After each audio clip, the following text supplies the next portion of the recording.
ఏది అయినా ట్రై చెయ్యి ఆచి చికెన్ మసాలా. ఆచి చికెన్ మసాలా 26 సంవత్సరాల నమ్మకం, లక్షలాది సంతోషకరమైన వివాహాలు. తెలుగు మ్యాట్రిమోనీని డౌన్లోడ్ చేయండి. ఎమ్మెల్సీ అనంతబాబుకి షాక్, బెయిల్ రద్దు. అసలు ఆల్రెడీ జైల్లో ఉన్నాడు కదా, మరి బెయిల్ రద్దు అవటం ఏంటి అని అనుకుంటున్నారా? ఇదంతా తెలియాలి అంటే ఈ వీడియోని ఎక్కడా స్కిప్ చేయకుండా చూడండి, మీకు పూర్తిగా అర్థమయ్యేలాగా వివరించే ప్రయత్నం చేస్తాను.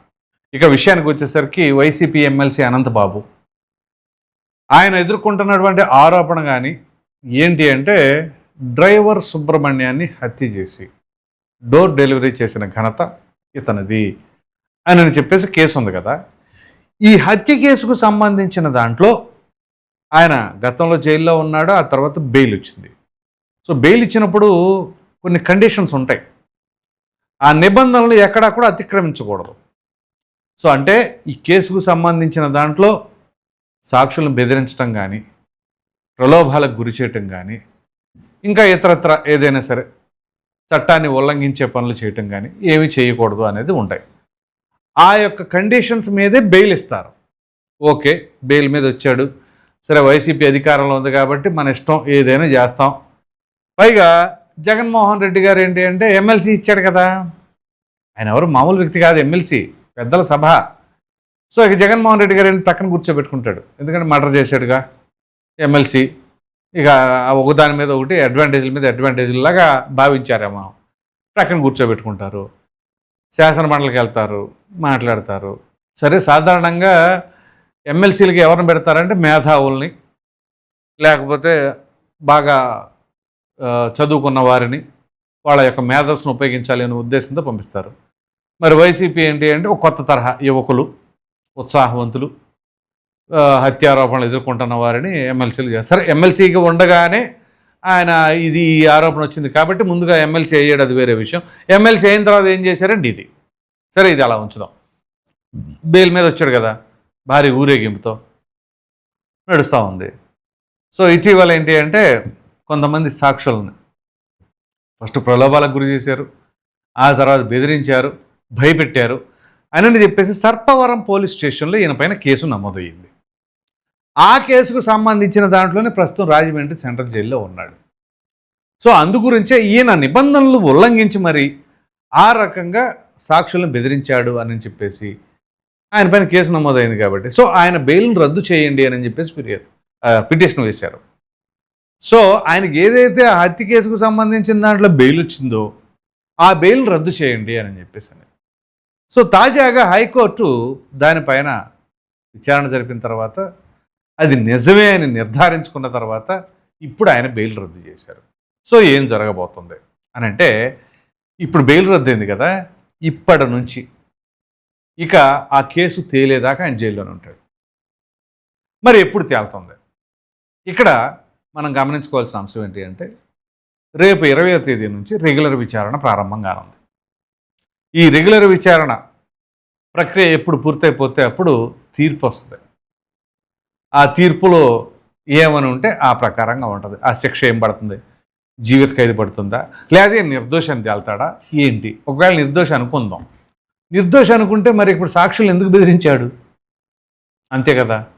మరి ఆయన భార్య ప్రమేయం లక్ష్మీ దుర్గా, ఆవిడ ప్రమేయం కూడా బలంగా ఉంది అని చెప్పేసి ఇటీవల పోలీసులు కూడా చెప్పారు. సరే, మరి ఆ దానికి సంబంధించిన అంశం కూడా తెర మీదకి రావాలి. రేపు రెగ్యులర్ విచారణ ప్రారంభమైన తర్వాత ఆ యొక్క ఆధారాలు అన్నీ కూడా ప్రవేశపెడతారు కాబట్టి దాన్ని బట్టి ఏ రకంగా ఉంటుంది అనేది అప్పుడు మనం మాట్లాడుకోవచ్చు. అయితే కోర్టు ఆల్రెడీ దీనికి సంబంధించి ఒక డెడ్ లైన్ కూడా విధించింది. ఎప్పుడు? నవంబర్ 30వ తేదీ. నవంబర్ 30వ తేదీ లోపల ఎట్టి పరిస్థితుల్లో ఈ కేసుకు సంబంధించిన అంశాలన్నీ కూడా తేల్చాలి. అంటే డెడ్ లైన్ అంటే అది మ్యాక్సిమం టైం అనమాట. ఇక ఈలోపు ముందే అయిపోతే ముందైనా తెచ్చేసేయచ్చు, ఎప్పుడైనా తేల్చవచ్చు. అది రేపు నీకు జూన్లోనే తెలిసేయచ్చా, లేకపోతే ఆగస్టులో అవుతుందా, సెప్టెంబర్లో అవుతుందా, లేకపోతే నవంబర్ 30వ తేదీ వరకు సమయం తీసుకొని ఆ 30వ తేదీనే అసలు తీర్పు వెలువడిస్తారా? ఏదేమైనా ఇక మ్యాక్సిమం డేట్ వచ్చేసరికి నవంబర్ 30. సో ఇప్పుడు ఏం జరగబోతుంది అంటే, ఒక ఎమ్మెల్సీ స్థానం ఖాళీ కాబోతుందని చెప్పేసి అనుకోవాలి. ఇక ఎందుకంటే ఈయన ఆల్మోస్ట్ ఆ కేసుకు సంబంధించి అసలు ముందుగా తొలిగా ఒప్పుకుంది ఈయనే కదా, వేరే ఎవరో చెప్పవసరం లేదు. లేకపోతే ఆధారాలు సేకరించక ముందే ఆయనంతటికి ఆయనే ఒప్పుకున్నాడు పోలీసులతో చెప్పి. మరి అటువంటిప్పుడు ఇంక ఇప్పుడు వాదనలు ఏమి వినిపిస్తారు? నేనేం చేయలేదంటాడు. చేయలేదన్నవాడు మరి అక్కడ ఎందుకు చెప్పాడు? సో అంటే తన భార్య పేరు ఎక్కడ బయటకు వస్తుందో అని చెప్పేసి జాగ్రత్త పడటం కోసం, ఆ పేరు బయటకు రాకుండా ఉండటం కోసం ఆయన అప్పుడు ఒప్పుకున్నాడు అనుకోవాలా? సో అంటే భార్య చేసిందని ఒప్పుకోవాలి. అప్పుడు ఈయన చేయలేదు అనుకుందాం, పోనీ నేనేం సంబంధం లేదు కానీ అప్పుడు సేవ్ చేయడం కోసం అన్నాడంటే వాళ్ళ భార్య చేసిందని ఒప్పుకోవాలి. సో అంటే ఇప్పుడు A1గా వాళ్ళ భార్య అవుతుందా లేదా ఏనైనా? ఇలా డిఫరెంట్ పర్సెప్షన్స్ ఉంటాయి, వాదోపవాదనలు ఉంటాయి. ఇక్కడ ప్రధానంగా ప్రభుత్వం తరపున ఉప్పాళ్ళ సుబ్బారావు గారిని నియమించారు ఈ కేసుకు సంబంధించిన దాంట్లో. ఆయన గట్టిగా వాదనలు వినిపిస్తూ ఉన్నారు. అఫ్కోర్స్ నాకు వ్యక్తిగతంగా పరిచయం అతను. సో మంచి సీనియర్ మోస్ట్ లాయర్ అనమాట. ఇక ఈ కేసుకు సంబంధించిన దాంట్లో ఇప్పుడు సాక్షులను బెదిరించడం కానీ, ప్రలోభాలకు గురి చేయడం కానీ, చివరికి మామూలుగా కాదు వీళ్ళని కూడా చంపేస్తామని చెప్పేసి అన్నారు. మామూలుగా భయపెడతాం కూడా కాదు, ఇక వీళ్ళని కూడా చంపేస్తామని చెప్పేసి భయపెట్టారు అని చెప్పేసి కంప్లైంట్ ఫైల్ అయింది అక్కడ. సో ఇక దాదాపుగా MLC Anantha Babu political career close. ఈ కేసుకు సంబంధించినది చాలా తీవ్రతరంగా ఉంది కాబట్టి ఇక ఆయన political career close. Jaganmohan Reddy గారు కానీ వైసీపీ వాళ్ళు కానీ దీనిపైన ఏ రకంగా స్పందిస్తారు మీరు గమనించండి. అనంతబాబు విషయంలో ఏ ఒక్కరోజు కూడా వైసీపీ వాళ్ళు అది టీవీ డిబేటుల్లో కానీ, ప్రెస్ మీటుల్లో కానీ, భారీ బహిరంగ సభల్లో కానీ ఎక్కడా కూడా దాన్ని డిఫెండ్ చేసుకునే పరిస్థితి కూడా లేదు కాబట్టి ఆ అంశాన్ని లేవనెత్తారు. ఎక్కడైనా సరే చూసుకోండి. సో అంటే ఇది వాళ్ళు డిఫెండ్ చేసుకోలేనటువంటి ఇబ్బందిలో ఉన్నటువంటి అంశం. నాట్ ఓన్లీ దిస్, అది వైఎస్ వివేకానంద రెడ్డి గారి హత్య కేసు అంటే ఇంకా దాన్ని టకమెక్క చేసో గందరగోళం చేసి ఏదో చెబుతూ ఉంటారు సునీత రెడ్డి గారి మీద తోసేయడానికి. పాకుళ్ళాడుతుందేమో ఆవిడ పాకుళ్ళాడుతుంటే ఆవిడ పేరే ఆరోపణ చేస్తూ ఉంటే మరి ఆవిడెందుకు పోరాడుతూ ఉండాలా? వీళ్ళు అధికారాలు ఉన్నప్పుడు ఆ కేసుని ఎందుకు అసలు పోనీ వీళ్ళు కాదు వేరే వాళ్ళు అన్నప్పుడు అది చెప్పరు. అదే అక్కడ హత్య ఆరోపణలు ఎదుర్కొంటుందేమో ఒక ఎంపీ అవినాష్ రెడ్డి, ఇక్కడేమో హత్య చేశానని చెప్పేసి ఒప్పుకున్నదేమో ఒక ఎమ్మెల్సీ. ఇది వీళ్ళ యొక్క రాజకీయ నేపథ్యం.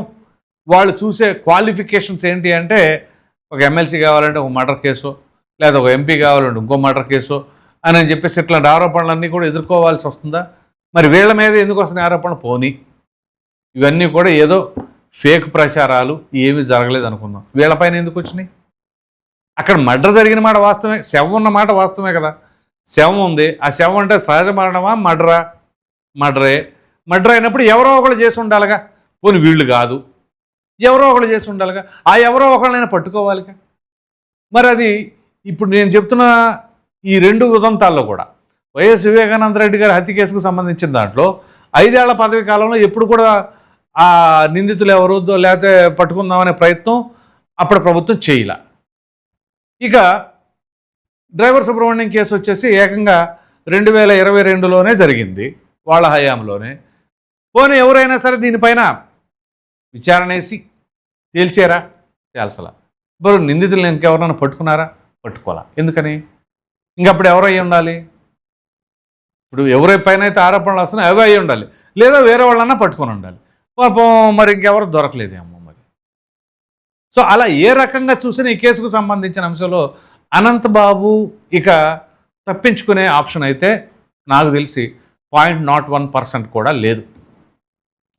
గట్టిగా ఇరుక్కుపోయినట్టే.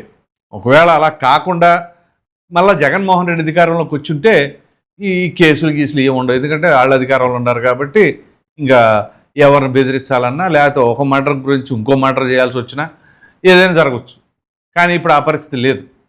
సో ప్రభుత్వం మారింది, పాపాలు పండుతున్నాయి, వాస్తవాలు బయటకు వస్తున్నాయి, కోర్టులు నిరూపించబడతాయి. ఇక ఏముంటుంది? చెరసాలే. ఆ చెరసాలలో ఇక ఏముంటుంది అంటే అది. కాకపోతే విచిత్రం ఏంటి అంటే చాలామంది బాధపడేది 2022లో హత్య గావించబడినటువంటి డ్రైవర్ సుబ్రహ్మణ్యం కేసు ఒక డెడ్ లైన్ విధించి మరీ తేలుస్తున్నారు. 2019 మార్చి 15వ తేదీన జరిగిన వైఎస్ వివేకానంద రెడ్డి గారి హత్య మాత్రం ఆ కేసు మాత్రం తేలట్ల. ఇది చాలా ఆశ్చర్యకరమైన అంశం. డ్రైవర్ సుబ్రహ్మణ్యం ఒక డ్రైవర్ సామాన్యుడు, అదే high profile case. YS Vivekananda Reddy గారు మాజీ మంత్రి, మాజీ ఎంపీ, మాజీ ఎమ్మెల్సీ, అనేక రకాలైన పదవులు, అంత హై ప్రొఫైల్ క్యాండిడేట్ కేసు మాత్రం అబ్బే అది మాత్రం తేలదు. మరి ఇది పరిస్థితి. దీనిని బట్టి ఆ దర్యాప్తు సంస్థలు కూడా ఆరోపణలు ఎదుర్కొనే పరిస్థితి. అరే ఏం జరుగుతుంది? మరి వైఎస్ వివేకానందరెడ్డి గారి హత్య కేసుని ఛేదించలేకపోయింది సిబిఐ అనే విమర్శలు కూడా ఎదుర్కొంటా ఉన్న పరిస్థితి. సరే, కనీసం ముందు ఈ కేసు అన్న తేలుతుంది, ఇదన్నా సంతోషించాలనుకోవాలి. చూద్దాం మరి ఆ డ్రైవర్ సుబ్రహ్మణ్యం సంబంధించి ఆయన కుటుంబీకులకి ఎంతవరకు న్యాయం జరుగుతుంది, మరి అసలైన హంతకుడు ఎవరు, ఎటువంటి శిక్ష పడబోతుంది, ఒకరేనా ఇంకా ఉన్నారా ఏంటి అనేది కూడా అతి త్వరలో తేలబోతుంది. మరి మీకు నమ్మకం ఉందా, ఏం జరగబోతుంది, ఎటువంటి శిక్ష పడితే బాగుంటుంది అని అనుకుంటున్నారో మీ అభిప్రాయం కామెంట్లో తప్పకుండా తెలియచేయండి. Thank you.